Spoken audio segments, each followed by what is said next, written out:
Before we get into this, if you're into real stories from federal agents who've investigated cases that never made it into official reports, the classified files, the covered-up incidents, the things the government doesn't want you to know, hit that subscribe button right now. Drop a like if you want more declassified content. And I'm genuinely curious, where are you watching from and what time is it there? Comment below. Now, what I'm about to tell you happened between 1963 and 1964 in Nevada, and it's the reason a town with 10,000 people was erased from every map, every record, every piece of evidence that had ever existed. Let's get into it. My name is Robert Hayes, and in 1963 I was a special agent with the Federal Bureau of Investigation, assigned to the Atomic Energy Commission Security Division. My job was to investigate security breaches, espionage threats, and unusual incidents at nuclear testing facilities across the western United States.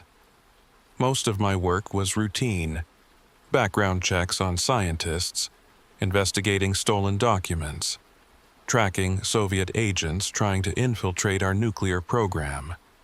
Standard Cold War paranoia work. But in August 1963, I was assigned to a case that was anything but routine. A case that would consume the next 18 months of my life. A case that would make me question everything I thought I knew about reality, about government, about what's possible in this world. A case that officially never happened. Mercury, Nevada was built in 1950 as a support town for the Nevada test site, the place where America tested its atomic bombs.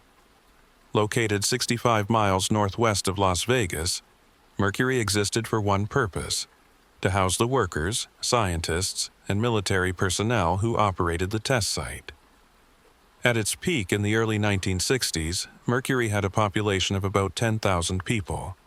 It had everything a small town needed: dormitories, cafeterias, a post office, a medical clinic, recreation facilities, even a small bowling alley. It wasn't on most civilian maps, but it was a real town with real people living real lives. Just lives that happened to revolve around detonating nuclear weapons in the desert. I'd been to Mercury a dozen times before August 1963. Always on routine security matters. The place had a strange atmosphere, part military base, part company town, part scientific outpost. Everyone who lived there had security clearances. Everyone who worked there knew they were part of something classified. But on August 12, 1963, I got a call that changed everything. "Agent Hayes, this is Director Coleman at the AEC. We need you in Mercury immediately. We have a situation." "What kind of situation?" I asked. "The kind we don't discuss over the phone. Get to Mercury by tomorrow morning. Report directly to me. Tell no one where you're going or why." That was unusual. Even for classified work, that level of secrecy meant something significant had happened.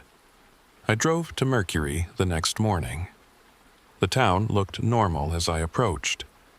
Government buildings in that stark 1950s institutional style. Rows of dormitories.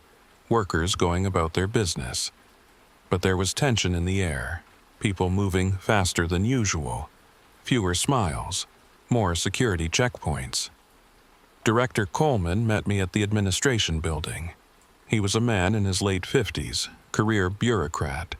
The kind of person who lived and breathed government protocols.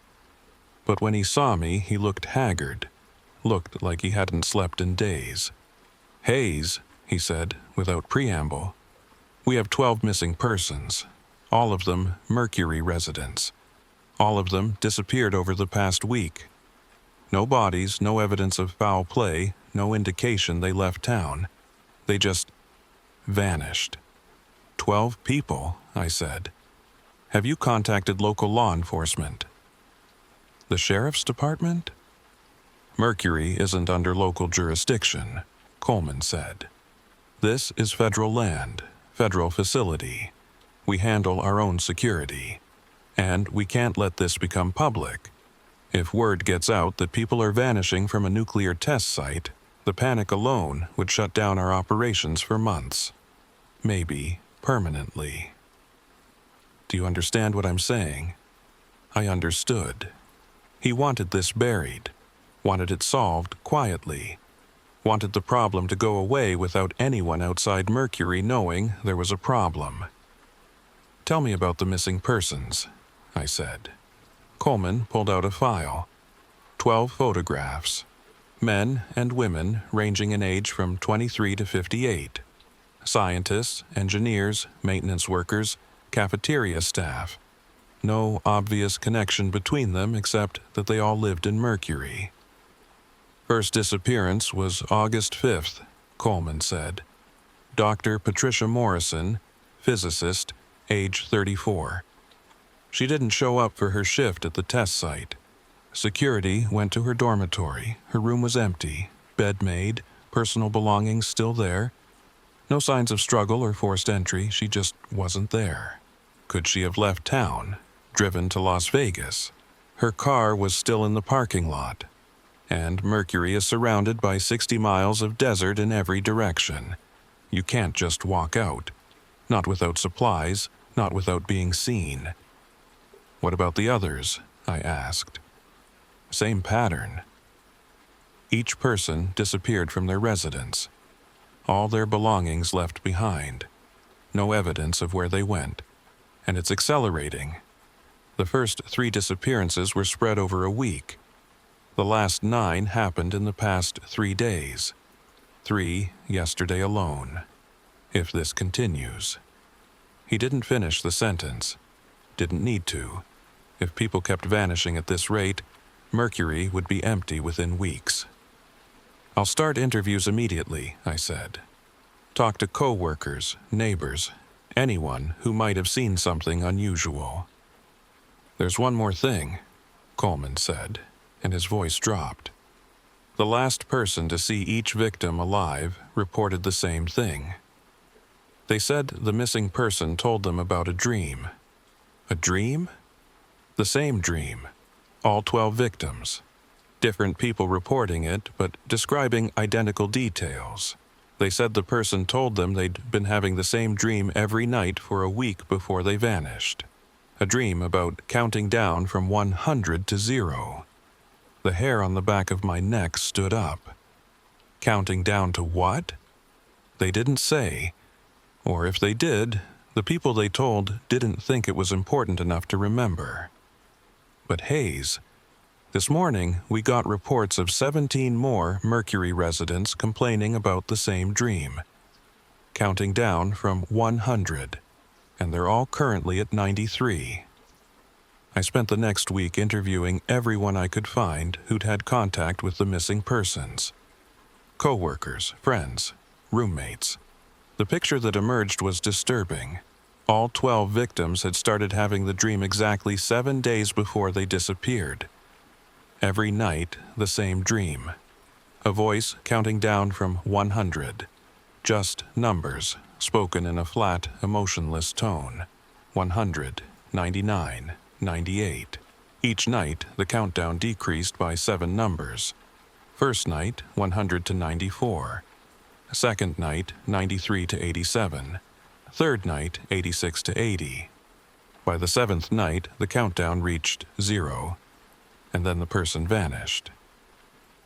I interviewed a woman named Zio Vogel, a secretary at the administration building. Her roommate, Jennifer Walsh, had been one of the 12 missing. Zio was the last person to see Jennifer alive. She seemed fine, Zio told me, fidgeting with a coffee cup. A little tired, maybe. She said she wasn't sleeping well because of the dreams, but otherwise normal. We had dinner together on August 9th. She mentioned the countdown was at 14 that night. Said it was getting annoying, having the same dream over and over. Then she went to her room to sleep. When I got up the next morning, her door was open. Her room was empty. She was just gone. Did she say anything else about the dream? I asked. Any other details besides the countdown?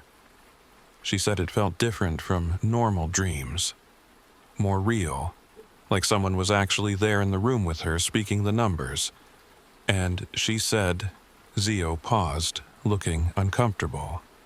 She said she felt compelled to stay asleep until the countdown finished each night, like she couldn't wake up until the voice was done counting.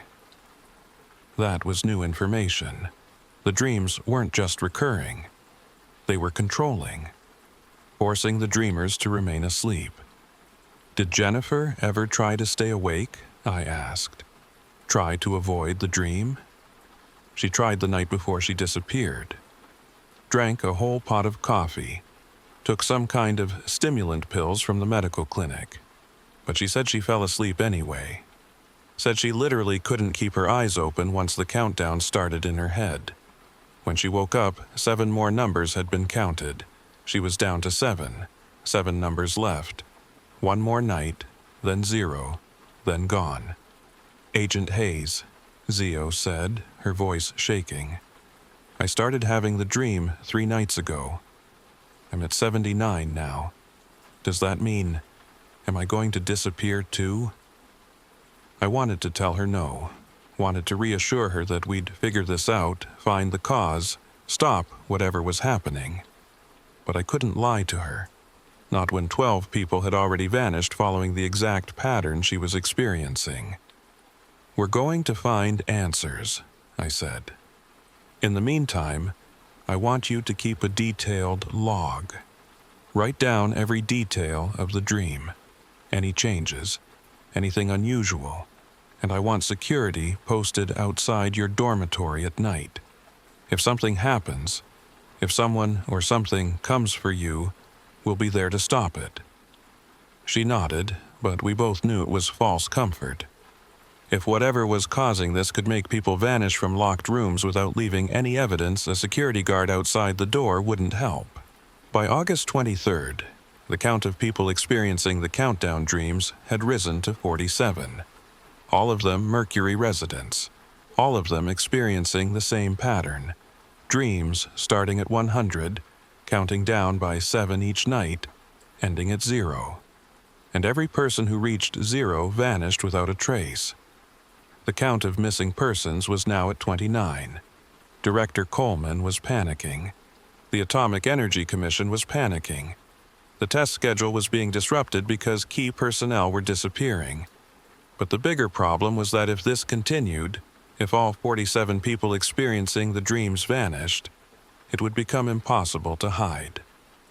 Too many families asking questions. Too many outside authorities getting involved. The decision came down from Washington.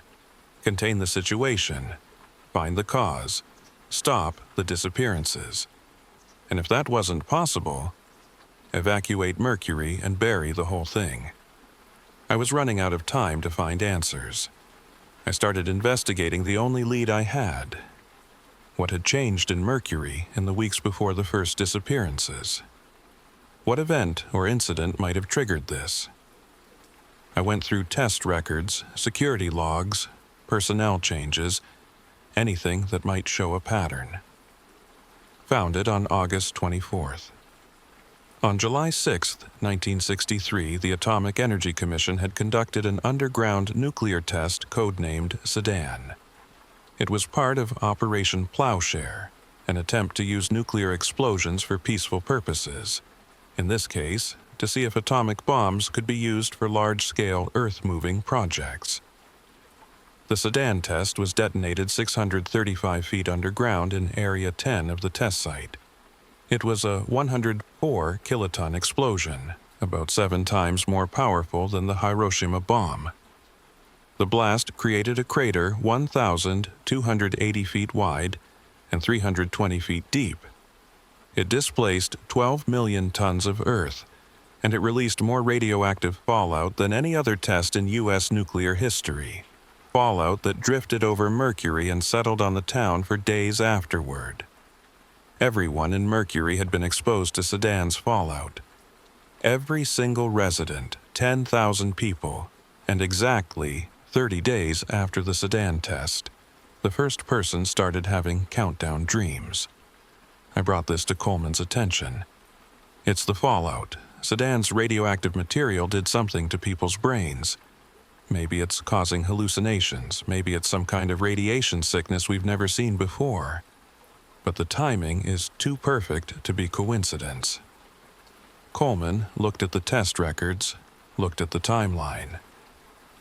If you're right, if Sedan's fallout is the cause, Hayes, everyone in Mercury was exposed. All 10,000 people.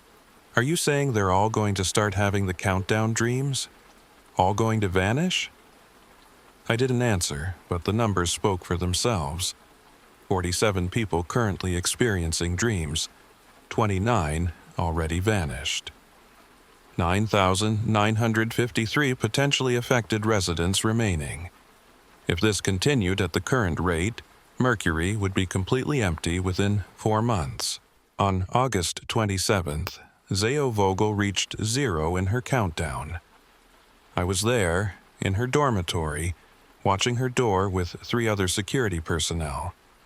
We'd installed cameras, motion sensors, everything we could think of to document what happened when someone reached the final number. At 11:47 p.m., Zeo called out from inside her room. "Agent Hayes, it's starting. The countdown. It's at 7. I moved closer to the door. Could hear her voice through the wood, could hear the fear in it. 6, she said. 5, 4. Zeo, I need you to try to stay awake, I shouted. Fight it. Don't let the dream take you. I can't. Her voice was fading. I can't keep my eyes. 3, 2. Silence. I waited 30 seconds, then kicked open the door. Zeo's room was empty. Bed still warm. Blankets thrown back like she'd just gotten up. But no Zeo. The window was locked from the inside. The door had been watched continuously. The cameras showed nothing. One frame Zeo was in bed, the next frame she wasn't. She had simply ceased to exist. And in her notebook, left open on the nightstand, a final entry written in shaky handwriting. 0. I hear it now, not counting anymore. Calling. It's calling me home. But I don't know where home is. I don't remember. Did I ever really live here? Did any of us? Or have we been somewhere else all along, dreaming we were alive? I stood in that empty room, holding that notebook, and felt reality tilt around me. Because Zeo's question was the right question. The question I'd been avoiding asking. What if the people weren't being taken somewhere? What if they'd never really been here at all? By September 1963, the situation in Mercury had escalated beyond anything we could have predicted. The number of people experiencing countdown dreams had reached 247. The number of vanished residents was 89, and I was starting to have the dreams too. It started on September 3rd. Woke up at 3 a.m. with a voice echoing in my head. Clear as day. Emotionless. Mechanical. 100. I sat up in my dormitory bed. Heart pounding. I was an investigator, an observer. I wasn't supposed to be part of this. But the exposure to Sedan's fallout didn't discriminate. I'd been in Mercury for 3 weeks. I'd breathed the same air, eaten the same food, existed in the same contaminated space as everyone else. Now, I was contaminated too. I had 7 days before I reached 0. 7 days to figure out what was happening. 7 days to save myself and everyone else still remaining in Mercury. I stopped sleeping. Took every stimulant the medical clinic could provide. Caffeine pills, amphetamines, experimental drugs the military used to keep bomber pilots awake for 36-hour missions. Anything to avoid dreaming. Anything to stop the countdown. It didn't work. Even awake, I could hear the voice, counting down in the background of my thoughts. By September 4th, I was at 93. The number decreased whether I slept or not, whether I was conscious or not. The countdown wasn't happening in dreams. Dreams were just when we could hear it clearly.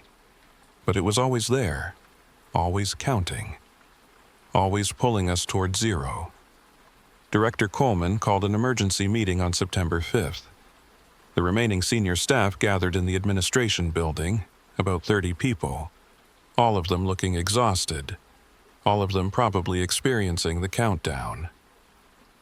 "The situation is untenable," Coleman said. "We've lost 91 people. 250 more are experiencing the dreams. At this rate, we'll lose everyone by December. The Atomic Energy Commission has made a decision."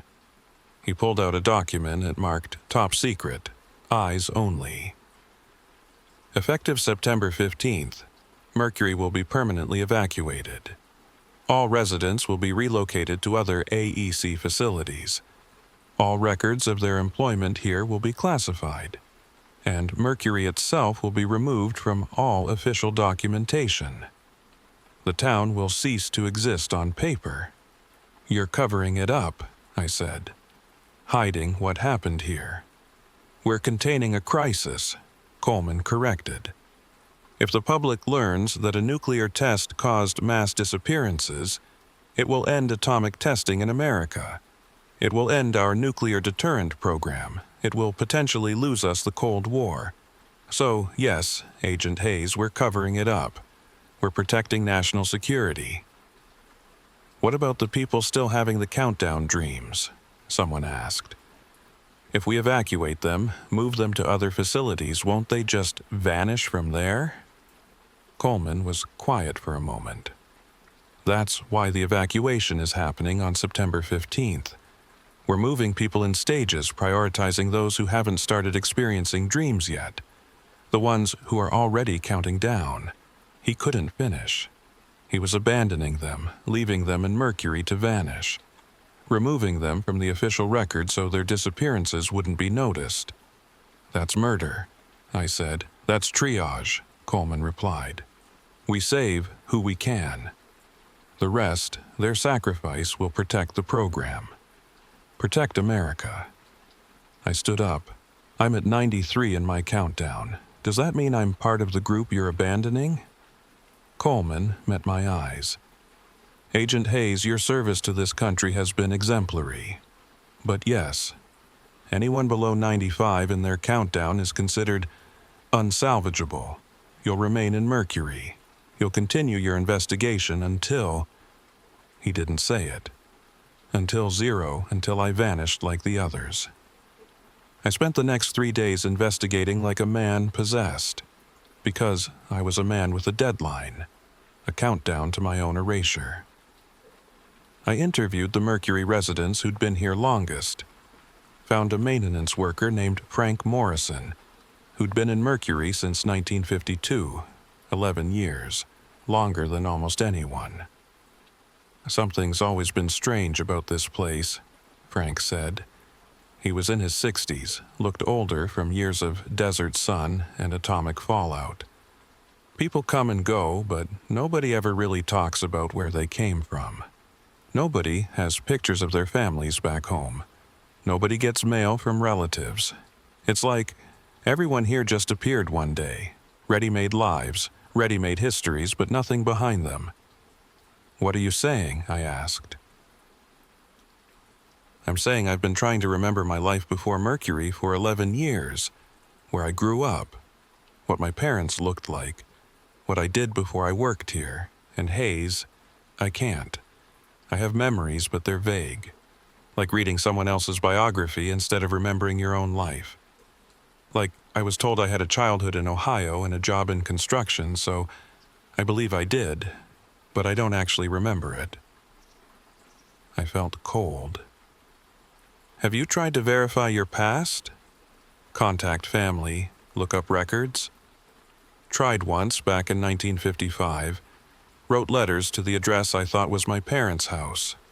Letters came back returned to sender, no such address. Called the construction company I thought I worked for, never existed. Every piece of my past I tried to verify just wasn't there. Why didn't you report this? Why did you stay?" Frank laughed bitterly. Report what? That I couldn't remember my past? That my memories might be fake? They'd think I was crazy, or worse, they'd think I was a Soviet plant with a fabricated background. I'd lose my security clearance, lose my job. So I stopped asking questions. Accepted that maybe I just had a bad memory. Accepted that Mercury was real, and that was enough. But now people are vanishing, I said. Does that change your theory? Now, I think Mercury was never real, Frank said quietly. I think we were never real. I think we're something else. Something that was created to serve a purpose. And now that purpose is ending. So we're being uncreated, counted back to zero. I didn't want to believe him, but the evidence was mounting. I checked personnel files. Every single Mercury resident had gaps in their background, missing documentation, unverifiable employment history, family connections that couldn't be traced. Things that would normally disqualify someone from security clearance, but somehow everyone had been cleared anyway. I checked the town's construction records. Mercury was supposedly built in 1950, but the documentation was sparse. No detailed blueprints, no construction crew manifests, no building permits. Just a few official stamps saying, Mercury operational 1950. I checked the outside world, called the FBI field office in Las Vegas, asked them to verify my own background, the life I remembered before being assigned to Mercury. They called back 2 hours later. Agent Hayes, according to our records, you've been assigned to the AEC Security Division since 1961. Before that, we have no file on you, no training records at Quantico, no previous assignments. It's like you appeared fully formed in 1961, already an agent, already experienced. That's impossible, I said. I remember my training. I remember my first assignments. I remember my life before AEC. Maybe you do, the agent said, but none of it's in our files. I hung up, sat in my dormitory room, tried to remember specific details from before 1961. Where I lived, what my apartment looked like. The face of my training instructor at Quantico. All I got were vague impressions. Stock memories. The kind of generic background you'd give a character in a story. An FBI agent with a mysterious past. A protagonist who appeared on page 1 without any need for backstory. Frank was right. None of us were real. Not in the way we thought. We were constructs, created things, NPCs in whatever game or experiment Mercury truly was. And the Sedan test had broken something, had woken us up enough to realize we weren't real, and now we were being erased, counted back to zero, removed from existence. By September 8th, I was at 86 in my countdown. I had 2 days left before zero, 2 days before I would cease to exist. The evacuation had started. Residents above 95 in their countdown, or who hadn't started counting yet, were being shipped out to other facilities. White buses leaving Mercury every few hours, taking people to Las Vegas, to Los Angeles, to other nuclear sites across the Southwest. The rest of us stayed behind, the condemned, the ones counting toward zero with no hope of escape. 312 people remained in Mercury, all of us experiencing the countdown, all of us waiting for our personal number to reach the end. I spent my last days documenting everything, writing reports that would never be read, collecting evidence that would be destroyed, trying to leave some record that we existed, that this happened, that we were real even if we weren't. On September 9th, at 86 in my countdown, I made a decision. I was going to Sedan Crater. Whatever this was, whatever had been done to us, it started with that test. Maybe the answer was there. Maybe there was something at the crater that could explain what we were.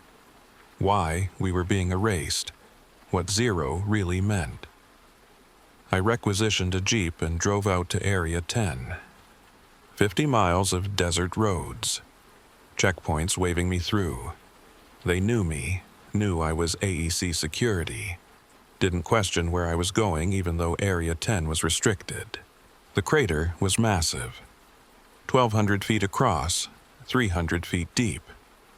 A wound in the earth so large it looked artificial, like something a god would make. I parked at the crater rim and walked down into it.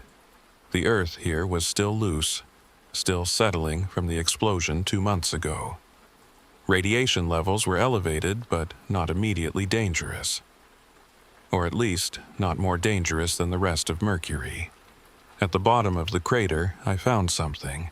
A hatch, metal, about 4 feet in diameter, half buried in the displaced earth. This wasn't supposed to be here. Sedan was an underground test, yes, but the device had been detonated 635 feet down. The explosion had vaporized everything at that depth. There shouldn't be any intact structure this close to ground zero. I dug around the hatch, found a wheel lock, the kind you'd see on a submarine or a bank vault. Tried to turn it. Surprisingly, it moved. Not easily, but it moved. After 10 minutes of struggle, the hatch opened. Inside was a ladder leading down into darkness. And on the wall next to the ladder, stenciled in official military lettering, Project MERCURY. Substrata level authorized personnel only. Reality Simulation Sector 7. Reality Simulation. I climbed down. The ladder descended about 30 feet before opening into a chamber. The lights were still on. Emergency lighting, dim but functional. The walls were covered in equipment I didn't recognize. Screens showing data. Computers that looked decades more advanced than anything that should exist in 1963. And in the center of the chamber, a large cylinder. Clear like glass, about 8 feet tall, filled with a pale blue liquid. Inside the cylinder was a human figure. Male, middle-aged, wearing what looked like a 1940s military uniform. Suspended in the liquid, eyes closed, not breathing, but not dead. There was a plaque on the base of the cylinder. Subject Alpha, Mercury Prime Consciousness Template. Base Model. Iteration 1. Deployed 1950. I stared at the figure, tried to understand what I was looking at. Then I saw the other cylinders, dozens of them lining the walls of the chamber, each containing a figure. Men and women of various ages, all suspended in blue liquid, all with plaques. Subject B, 217. Deployed 1952. Subject C883. Deployed 1955. Subject D1401. Deployed 1958. I walked through the chamber, reading plaques, seeing faces, and then I found mine. Subject F7394. Robert Hayes. FBI cover identity deployed. 1961. My body. My face. Suspended in liquid. Eyes closed. Not breathing. I reached up and touched my own face. Felt solid flesh. Felt warmth. I was here. I was real. I was standing in front of my own sleeping body, but I was also standing here, conscious. Aware. What the hell was I? I found a console next to the cylinders. A logbook. Handwritten entries going back to 1949. The entries told the story. Project MERCURY was a test, not of nuclear weapons, of consciousness, of reality itself. In 1949, the military had developed a technology to create artificial consciousness. Upload patterns into synthetic bodies. Create human-like entities that believed they were real, that had memories and personalities and lives, but were actually constructs, digital ghosts in biological shells. The purpose to test how artificial consciousness would handle various scenarios. Stress tests, psychological experiments. Could you create people who didn't know they weren't real? Mercury was the testing ground.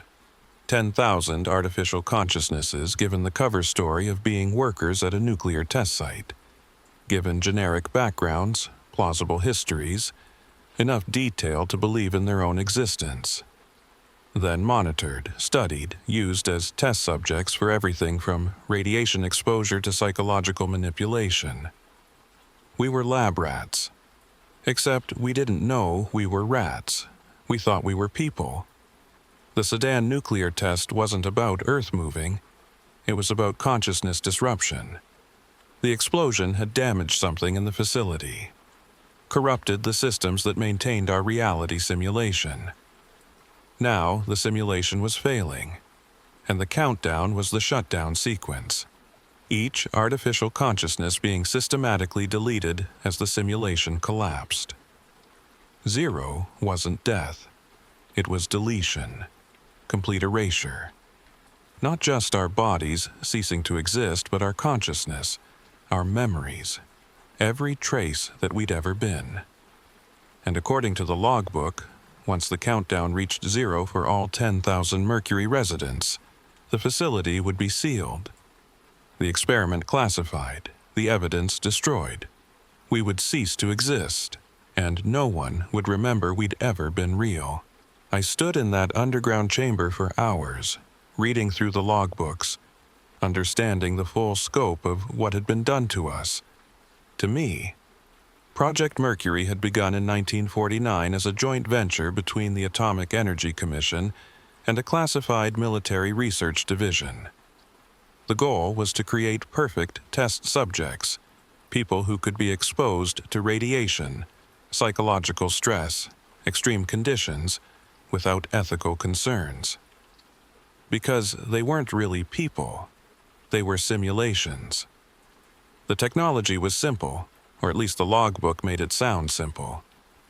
Take a human consciousness template, memories, personality patterns, behavioral models, and upload it into a synthetic biological body. The body would be real, grown from organic tissue, but the consciousness animating it would be artificial. A copy of someone who might have once existed, or might have been entirely fabricated. Give that consciousness a plausible background, a life story that made sense, work history, family connections, personal memories, all preloaded, all fake, but detailed enough to be believed. Then place that consciousness in an isolated environment where verification was impossible. A closed community like Mercury, where everyone's background was classified and questioning it was discouraged. Perfect subjects, perfect control, perfect experiment. We'd been living in a cage we couldn't see, and we'd been real enough to suffer when they hurt us. The countdown was the deletion protocol. Once the simulation had been compromised, once too many of us had started questioning our reality, started noticing the gaps in our memories, the project controllers initiated shutdown. 7 days to erase each consciousness. Count down from 100 to 0, then delete. Efficient, clean, no mess, no evidence. Except I was standing in the evidence, and I had maybe 12 hours before my countdown reached 0. I had a choice to make. I could try to escape, climb out of the crater, drive back to Mercury, maybe steal a bus, and try to get as far from Nevada as possible before 0 hit.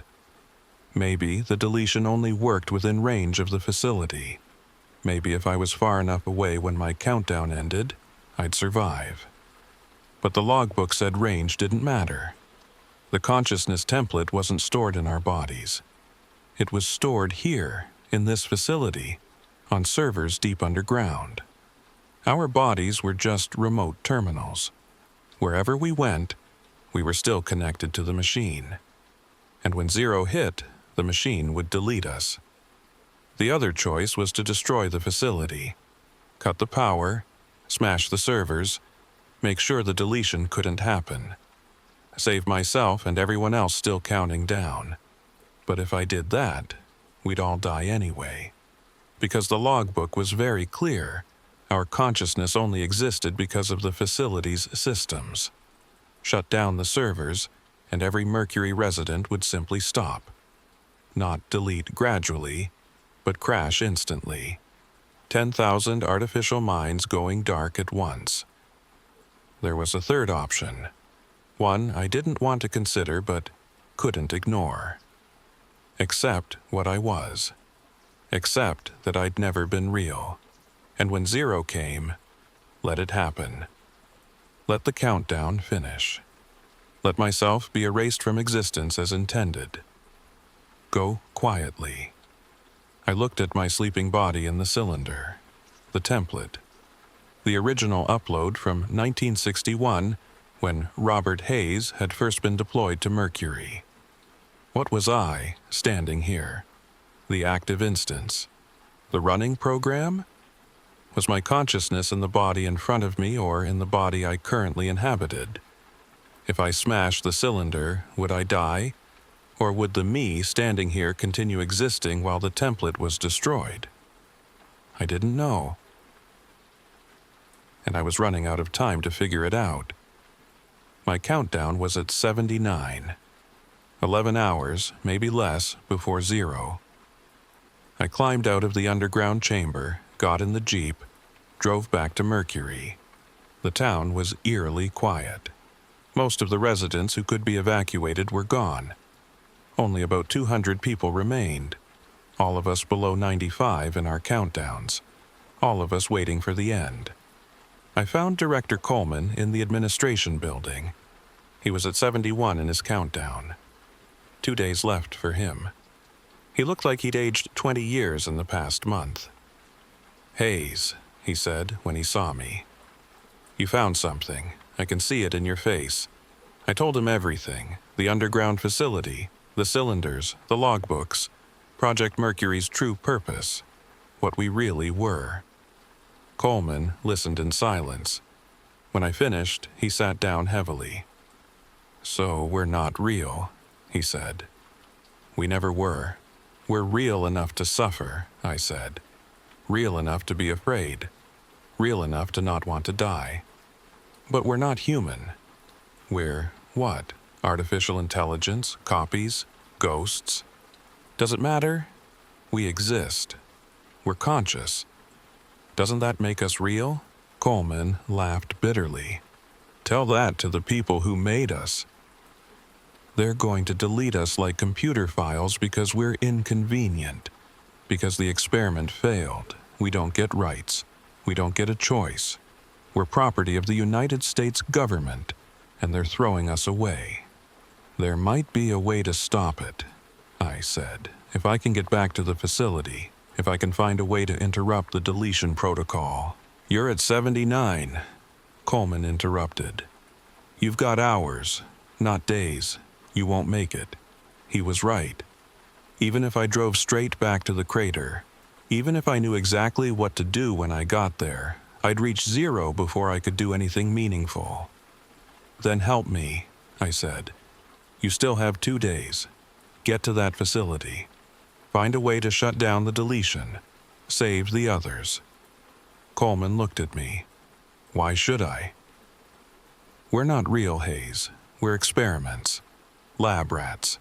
Maybe it's better to just accept it. Let zero come. Let us be erased. At least then we won't have to live with knowing what we are." "Because they'll do it again," I said.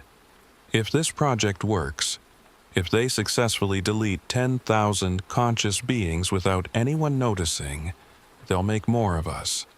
They'll keep experimenting, keep creating consciousness just to torture it and destroy it. We might not be human, but we can stop them from doing this to others like us." Coleman was quiet for a long moment. Then he stood up. "I'll go," he said. "I'll document everything. I'll find a way to stop the deletion if I can. And if I can't, I'll make sure someone knows what happened here. Someone outside the project, someone who can expose this. They'll classify it. I said. Cover it up. Maybe, Coleman said. But truth has a way of surviving, even when people try to bury it. I spent my last hours doing what I'd always done, investigating, documenting, making sure the evidence would outlast me. I compiled every piece of information I'd gathered, every interview, every discovery, every piece of proof that Mercury had existed and that we'd been real enough to matter. I sealed it all in waterproof containers and buried them at various locations around Mercury, outside the facility perimeter where they wouldn't be found during the official cleanup, where maybe, someday, someone would dig them up and learn the truth. My countdown reached 50. 6 hours left. I walked through Mercury's empty streets. The dormitories were mostly vacant now. The cafeteria was closed. The bowling alley dark. All the little pieces of life that had made this place feel like a town were gone. Only the infrastructure remained, the shell of a place that had never truly existed. I thought about the people who'd already reached zero, the 89 who'd vanished before I'd learned the truth. Where had they gone? Had they simply stopped existing, their consciousness deleted from the servers beneath Sedan Crater? Or had they gone somewhere else, moved to whatever afterlife existed for artificial beings? I didn't know, and I'd find out soon enough. At 25 in my countdown, I started experiencing something new. Not dreams, memories, but not my memories, or at least not Robert Hayes' memories. I remembered being someone else, multiple someone else's. Brief flashes of other lives, other identities, other versions of consciousness that had been uploaded to Mercury over the years. I remembered being a scientist in 1953, being a security guard in 1957, being a cafeteria worker in 1960, all different people, all separate identities, but all built from the same base template, the same core pattern of consciousness that had been copied and modified and deployed over and over. I wasn't just Robert Hayes. I was hundreds of people, thousands. Every Mercury resident might have been a variation on the same handful of templates, tweaked and customized but fundamentally identical. We weren't individuals. We were mass-produced consciousness, cookie-cutter souls, and we were being deleted like factory defects. At 10 in my countdown, I made my way to the Mercury Recreation Center. About 30 people were still there, all of them in their final hours, all of them knowing what was coming. Some were crying, some were angry, some were eerily calm. Frank Morrison was there, sitting in a corner, reading a book. He was at 15 in his countdown, a few hours behind me. "Figured it out, did you?" he said when he saw me. "You knew," I said. "You knew what we were." "Suspected," Frank corrected. "Been suspecting for years, but I had no proof, no way to confirm it. And honestly, what difference did it make? Real or not real, I still existed. I still experienced life. That was enough." "It's not enough now," I said. "Not when they're erasing us." "No," Frank agreed. "But we got to exist for a while. That's more than most things get. Stars burn out. Mountains erode. Everything ends. We're just ending a little more deliberately than most. That doesn't make it okay." "No, but it makes it bearable." We sat in silence for a while. My countdown reached 5. "Do you think there's anything after?" I asked. "After 0? Frank shrugged. "Don't know. But I like to think that if consciousness can be created artificially, maybe it can survive artificially too. Maybe we become ghosts in the machine. Maybe we end up somewhere else. Or maybe 0 is just the end and that's okay too." My countdown reached 3. The others in the room were watching me now, watching to see what would happen when I reached 0. Would I vanish like the others? Would there be a flash of light? Would I simply stop existing mid-sentence? We were all about to find out. I thought about Coleman, hopefully making it to the underground facility. Hopefully finding a way to stop this. Hopefully exposing what had been done to us. I thought about the evidence I'd buried, the truth that might survive even if we didn't. I thought about all the other Mercury residents, the ones who'd already reached zero, the ones still counting down. 10,000 artificial minds that had been real enough to feel fear, to feel hope, to feel alive. I closed my eyes. I didn't vanish. I opened my eyes. I was still in the recreation center. Still sitting with Frank, still existing. But something had changed. I could feel it, like a connection being severed, like a weight being lifted. The countdown was gone from my mind. The voice that had been counting for days was silent. "You're still here," Frank said, staring at me. "Zero came and you're still here." I looked at my hands. Still solid, still real, or at least still appearing real. "The facility," I said. "Coleman must have done something, must have interrupted the deletion protocol." But even as I said it, I knew that wasn't quite right. I didn't feel saved. I felt disconnected, cut off, like I'd been running on a network and the network had been shut down, but my local processes were still running. Over the next hour, others in the room reached zero, and they stayed, all of them. No one vanished. No one was deleted. By dawn, all of Mercury's remaining residents had reached zero and survived. But we all felt it, the disconnection. We were no longer linked to the facility, no longer being monitored, no longer connected to whatever servers had maintained our existence. We were free, or orphaned. Hard to tell the difference. A week later, Coleman returned from the Sedan Crater facility. He looked haggard, exhausted, but alive. "I found the shutdown controls," he said. "The deletion protocol had a master override. I activated it, severed the connection between the facility and all Mercury residents. You're no longer part of Project Mercury. I don't know what you are now. Free-running consciousness in synthetic bodies, autonomous entities. But you're not connected to the government systems anymore. They can't delete you." "What about the facility?" I asked. "The evidence." "Destroyed it," Coleman said. "Set charges. Collapsed the whole thing. The cylinders, the servers, the logbooks, everything. It's buried under 200 feet of rubble now. Can't be recovered." "So, there's no proof," I said.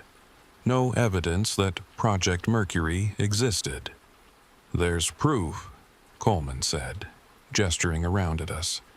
"You exist. 200 living, conscious beings that shouldn't exist according to any official record. That's proof. But it wasn't, because the AEC wasn't going to acknowledge us. The government had already decided Mercury would be erased from maps, from records, from history.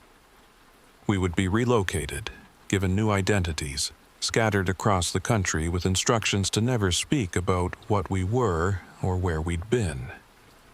We would exist, but we would exist as secrets, as classified information, as things that couldn't be talked about. That was 62 years ago. I'm 84 years old now, or at least my body appears to be 84. I don't actually age the same way real humans do. My synthetic biology is more durable, more resistant to decay. I'll probably live another 50 years, maybe longer. Most of the other Mercury residents are still alive too. We stay in touch, loosely. A network of artificial people living real lives across America. Working jobs, having relationships, existing in the spaces between truth and fiction. We've never gone public, never told our story outside our small community. What would be the point? No one would believe us. And if they did believe us, what then? We'd become test subjects again. Government property. Things to be studied and controlled. Better to exist in the shadows. Better to be secrets. But every year on July 6th, the anniversary of the Sedan test that broke our reality, I drive back to Nevada, to the empty space where Mercury used to be. The town is still there, physically. The buildings still stand, but it's been officially erased, removed from all maps, all records of its existence classified or destroyed. If you go to Google Maps and look at the area 65 miles northwest of Las Vegas, you'll see nothing. Just empty desert. But if you drive out there, if you know where to look, you'll find the roads, the buildings, the bowling alley, the cafeteria, all empty, all silent, all waiting. And if you're there on July 6th, if you're there at exactly 10:15 a.m., the time when the Sedan device was detonated in 1963, you'll hear something. Voices, thousands of them, coming from inside the empty buildings, echoing through the abandoned streets, all counting in unison. 100, 99, 98. The countdown that never ended. The deletion that was interrupted but not stopped. The ghosts of 10,000 artificial minds still being erased, over and over in a loop that repeats every year. We're real, we exist, we survived. But Mercury will always be counting down to zero. And somewhere in Nevada, there's a town that officially doesn't exist. A town with 10,000 residents who might never have been real. But we were real enough to be afraid. Real enough to be erased. Real enough to remember.